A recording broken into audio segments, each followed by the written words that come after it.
Bonjour Michel. Bonjour Romain. Bienvenue, merci d'avoir répondu présente à notre invitation. Michel, je ne sais pas s'il y a besoin de vous présenter. Vous êtes une véritable pionnière de la publicité digitale en France. Vous êtes passé par des prestigieux groupes comme Prisma, Roularta, Yahoo, vous avez passé quasiment 7 ans, je crois, le groupe M6 et depuis 4 ans, Webedia, depuis presque 5 ans même, je crois maintenant, Webedia, où vous avez pris la direction générale en charge du développement. Michel, quelques mots sur Webedia. Je pense qu'on connaît tous le Webedia publisher des sites leaders dans leur catégorie, Allociné, 750 grammes, jeuxvideo.com. Mais j'ai l'impression que cette vision du Webedia publisher est presque devenue trop limitée par rapport à ce que vous faites aujourd'hui. Oui, absolument. Alors, Webedia est aujourd'hui une jeune entreprise, puisqu'on est une entreprise qui a 10 ans. Et je dois dire une entreprise française qui est devenue un leader mondial dans l'univers du divertissement et des loisirs. Et on est plus connu sous nos marques médias, c'est vrai, mais finalement, on a évolué au rythme des cultures digitales. On a créé, identifié, segmenté des communautés autour des points de passion que vous connaissez, le cinéma, le gaming, le food, donc tout le patrimoine culturel français qui s'est exporté dans le monde. Et au fil de l'eau, ces communautés, elles ont évolué notamment sur YouTube, très fortement social en vidéo. Et c'est pour cette raison qu'on est passé aujourd'hui d'un statut d'éditeur à un statut de producteur pour devenir humblement ce qu'on appelle une entertainment company. Ça veut dire quoi? Ça veut dire qu'on a investi dans l'univers des talents, puisqu'on est devenu agent de talent entretenant les plus gros créateurs, youtubeurs de France, en créant un label autour de l'influence dans le monde entier. Pour créer un pôle aujourd'hui cristallisé par le rapprochement avec Elephant, qui était l'une des derniers fleurons de la production audiovisuelle. Et aujourd'hui, ça veut dire quoi? Ça veut dire que historiquement, nos communautés, on les touche encore via nos sites, nos plateformes sociales, nos marques médias. Mais aujourd'hui, on les fait déplacer via nos propres événements, nos festivals, nos propres jeux vidéo. On a accompagné, je dirais, l'avènement de la carrière de nos youtubeurs qui aujourd'hui font des films, qui sont dessinateurs, du stand-up, du spectacle vivant. On crée nos propres séries pour Netflix et Amazon. On va prochainement coproduire notre premier film avec Universal Studios aux États-Unis. Et donc finalement, ces communautés, aujourd'hui, on leur adresse soit de la publicité, la plus nativement possible, soit des services, vous l'aurez compris, ou soit des films, voire des produits dérivés, en partant de, je dirais, l'image de nos talents qui, eux-mêmes, étant des créateurs, vont lancer leur propre gamme de produits, des textiles, leurs propres jeux. Voilà, et notre enjeu, c'est de divertir les gens, les consos, en étant plutôt une société de production. Tu as, de par tes différentes positions, tu as un point de vue unique sur l'évolution de la publicité ces dernières années. On est là pour parler aux femmes, on est là pour parler des femmes.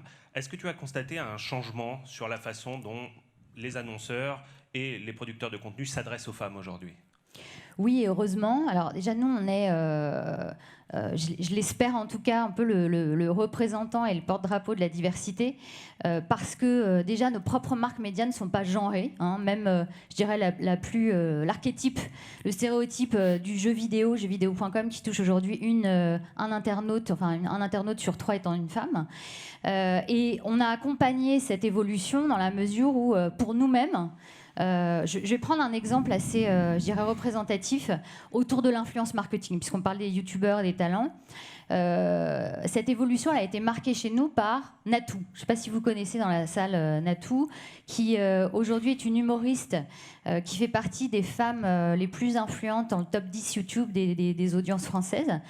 Et pour moi, en fait, elle est emblématique à la fois du point de vue du contenu, mais aussi de la publicité, de ce que pourrait être une femme aujourd'hui dans sa complexité, dans sa diversité, puisque Natou, elle était ancienne policière, pour tout vous dire, et elle faisait ses vidéos dans sa chambre en parallèle de sa vie de flic, qui est quand même un univers très très masculin, et elle a réussi à s'imposer dans cet univers, on parlait de l'humour tout à l'heure, qui est quand même majoritairement masculin. Et ce que j'aime en cette femme de talent, c'est qu'elle est multifacette. C'est-à-dire qu'elle assume totalement d'être une potiche quand elle joue le rôle d'Églantine, si certains dans la salle suivent ses vidéos. Voilà, elle l'assume et elle le fait en plutôt en autodérision. En même temps, c'est une femme de conviction parce qu'elle s'engage très fortement, notamment autour de la contraception, de l'environnement, des sujets éthiques qui lui tiennent à cœur.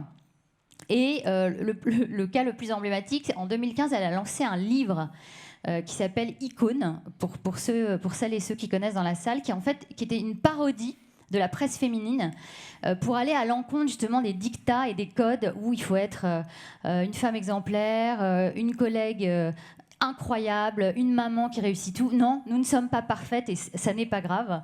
Et pour moi, elle est assez emblématique de ça, et c'est un modèle qui a inspiré justement la façon dont les marques s'approprient cette posture en publicité. Et c'est ce qu'on fait quand on produit du brand content pour nos partenaires, incarné par nos talents. C'est ces messages-là qu'on veut faire passer. Brièvement, tu as commencé un petit peu à répondre à cette question, mais chez Webedia, vous êtes les spécialistes du ciblage ultra affinitaire. Oui. Est-ce que finalement l'audience de vos sites correspond aux clichés qu'on pourrait s'en faire, c'est-à-dire un jeu vidéo très masculin, un foot très féminin et un cinéma qui serait un petit peu 50-50 ? Alors, de ce point de vue-là, je le disais, on est aujourd'hui surtout pas dans les stéréotypes. La preuve en est, c'est qu'on a des audiences en structure très équilibrées. Un sujet intéressant, je vais relever ce que tu dis. Je pense que c'est aujourd'hui la technologie et les algorithmes nous ont permis d'aller à l'encontre. Moi, je suis assez effrayée encore, et je vous regarde, Laurent, sur les nomenclatures qui existent aujourd'hui en média planning. On parle de ménagères moins de 50 ans, de femmes responsables des achats. Mais mon Dieu, c'est la préhistoire. Donc, je pense que ça doit déjà changer. On y travaille. Et l'avènement du digital via le programmatique, puisqu'aujourd'hui, c'est de la mathématique appliquée à la publicité via les algorithmes. Aujourd'hui, on cible encore les critères sociodémo, mais on va plutôt cibler non pas une femme, mais des femmes en fonction de nos comportements, en étant bien sûr compliant par rapport à la legacy RGPD, mais en fonction de nos vies multiples, de ce qu'on consomme en termes de contenu, pour que la publicité soit le moins intrusive et la plus adaptée à nous. Donc, on va lisser quelque part le critère sociodémo, et ça, c'est déjà une avancée, je trouve. Et après, nous, on combat, on est je dirais, aussi très responsable dans... tu me posais la question tout à l'heure. Je te permets de me tutoyer parce qu'on se connaît un petit peu quand même. Très peu. Tu m'avais vouvoyé au début. Ça y est, on est grillé. Non, je dirais que tu parlais de la publicité. Moi, je voudrais quand même donner deux exemples. Un exemple qui fait l'écho de ce qui a été dit tout à l'heure. Les hommes pensent qu'on montre des femmes. Les femmes sont trop gentilles dans les publicités. Où il y a un cas dont on est très fiers, c'est, je ne sais pas si vous vous souvenez de la publicité pour Ken the World, qui a remporté une dizaine de prix, dont le prix stratégie du luxe, qui met en scène une femme, donc une actrice qui n'est pas du tout une égérie, Margaret Qualley, pour ne pas la citer, qui est ancienne ballerine, actrice américaine, qui est dans un dîner, je ne sais pas si vous vous souvenez, elle est en robe verte, elle s'ennuie à mourir, et là elle sort de table, et elle va se mettre en scène elle va presque rentrer dans une démence absolue, où elle va se mettre à danser, où là elle casse les codes du luxe, elle est dans la confiance ultime en soi, elle est plus dans un registre de séduction homme-femme, ou femme-homme, comme vous voulez. Et ça, en fait, nous, on s'est associés à cette campagne auprès d'une quinzaine de talents qui ont repris la copie télé et qui en ont fait des j'aime, des mèmes, en fait, des mises en scène sur l'ensemble des réseaux sociaux. On a généré plus de 80 000 j'aime en moins de 24 heures. Et pour moi, c'est ça, la modernité de ce qu'on doit incarner en publicité. Donc ça avance, ça bouge. Il faut être optimiste par rapport à ça. Et le deuxième exemple, et je terminerai là, c'est hier, on montrait pour La Roche-Posay L'Oréal une femme qui essayait une crème anti-rides. Ce qu'on fait aujourd'hui, on pense à l'émergence du bouche à oreille et que les consommateurs sont devenus prescripteurs et crédibles. Donc aujourd'hui, la façon dont on met en scène la promotion pour une crème anti-rides de La Roche-Posay, c'est qu'on va sélectionner des femmes qui vont tester le produit, ce qu'on appelle en jargon, dans notre jargon interne, tout ce qui touche à la nano-influence, c'est-à-dire des consons comme vous et moi qui vont tester le produit gratuitement, et en échange, elles vont produire des avis, des notations, des contenus qu'on va promouvoir via des bannières sur le web. Et ça, c'est une façon aussi de leur redonner de la crédibilité, d'être dans l'action et de redonner du pouvoir aussi aux expertes. Vous êtes vraiment une merveilleuse communicante parce que j'ai entendu votre réponse, j'ai oublié ma question. Ah zut, la question. Non, j'ai une dernière question oui. pour vous, beaucoup plus personnelle en fait. Oui. Est-ce que, bon, on l'a dit, hein, vous avez une carrière qui est quand même tout à fait remarquable. Est-ce que vous auriez des conseils tout simplement à donner aux femmes qui sont présentes ici, majoritairement, peut-être aux hommes aussi d'ailleurs, sur voilà, comment casser le plafond de verre, comment briser le plafond de verre. Alors il y a des hommes et des femmes dans la salle. Moi je suis assez militante de l'équilibre et de la diversité parce que je pense que nous les femmes, sans vous les hommes, on n'y arrivera pas, et vous les hommes, sans nous, on n'y arrivera pas non plus. Donc je crois vraiment à l'alliance entre nous. Si j'ai un conseil à vous donner en toute humilité, c'est vrai que je le disais, Webedia, on a 10 ans d'existence. La moyenne d'âge chez nous, en moyenne, collaborateur moyen à 25 ans. Donc on n'est pas du tout dans une question de genre. Hein. Peu importe, on est animé par des projets, par l'envie d'aller toujours plus loin. Et on donne le pouvoir à des gens, non pas parce qu'ils sont gradés, mais parce qu'ils ont une vraie expertise. En revanche, pour être très honnête avec vous, quand on monte dans les sphères, au COMEX de Webedia, ma présidente, Véronique Morali, est une femme très engagée, femme de réseau, mais néanmoins, je dois vous dire qu'on n'est pas encore dans la parité. Donc si j'ai un conseil à vous donner, je suis chez Webedia depuis 5 ans. Les premiers COMEX auxquels j'ai assisté, pendant un mois, je n'ai pas parlé. Je ne parlais pas et j'étais en observation. Et c'est vrai qu'on dans nos valeurs, on est plutôt une entreprise enracinée dans la terre, très pragmatique, très rationnelle, très dans la culture du résultat. Et finalement, le paradoxe, c'est qu'on laissait peu de place à l'émotion et à le fait de dire qu'on ne sait pas, puisqu'on est très agile et qu'on teste en permanence. Donc, c'est pas grave de dire qu'on ne sait pas. C'est pas grave de dire qu'on est vulnérable. Au contraire, on est encore plus fort.